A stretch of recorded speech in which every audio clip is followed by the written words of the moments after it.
Welcome to Wonder Spark Kids Learning. It's story time. Here we go. The Brave Little Squirrel. A heartwarming kid's story about courage and kindness.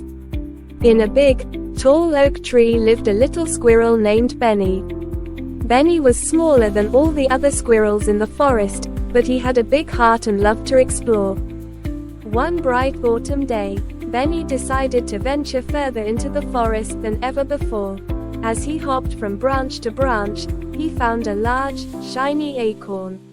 Wow, this is the biggest acorn I've ever seen. But just as he was about to pick it up, a large, grumpy crow landed beside him. "Acorn is mine," squawked the crow. Benny felt scared but took a deep breath and said, "I found it first. Why don't we share it?"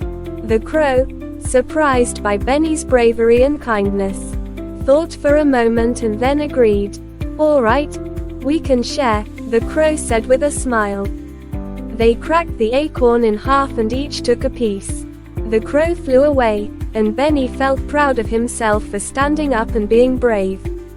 Benny continued his adventure, and as he did, he realized that being small didn't matter as much as having a big heart and the courage to do the right thing.